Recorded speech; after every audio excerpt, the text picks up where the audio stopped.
جنگ یرموک اے پہلے پڑھاؤ اس قوم نو یہ صحابہ نے کہا تسی کدھر چلے ہو تہاڑی اکھاں بھی کوئی نہیں. آپ نے فرمایا میں سنیا اوتھے مسلماناں نو لوڑ ہے انہاں دیاں 11 صفاں ساڈے بندے بڑے کم از کم ایک بندے دا تے اضافہ ہو جائے گا.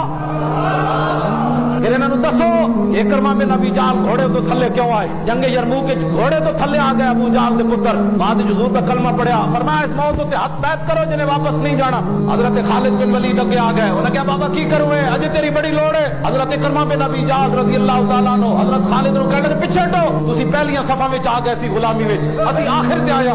آج اکرمہ اپنی ساری قضا کرنا چاہتا ہے. سب تو پہلے آپ کے پتر نے بیعت کی تھی. اس قوم کے لوگ اپنے پتروں ناموس رسالت کو بچا کے رکھن یہ ملک کی تقدیر بدلیں گے. یہ تو اپنے بچوں کو کہہ رہا ہاں حالات نہیں ٹھیک بس سیدھی سیدھی نماز پڑھیا کرو. تو انہیں جب سب کچھ تو حضور کی ذات ہے کون سی نمازیں تو پڑھتا ہے؟ اپنے بچوں کو ناموس رسالت پر بات نہ سننے دے نہ بات کرنے دے. نہیں سیدھا سیدھا دین تو رسول اللہ کی ذات کا نام ہے. اگر حضور کی ذات کا نام نہ ہوتا تو ایک تیر بھی حضور کی طرف صحابہ نے نہیں آنے دیا. میں ذلیلو تیر حضور کی طرف آئے یہ ہمارے جسم ہمارے چہرے جب ختم ہو جائیں گے پھر کوئی تیر حضور کی طرف آئے گا. اس سے پہلے کوئی تیر نہیں آ سکتا.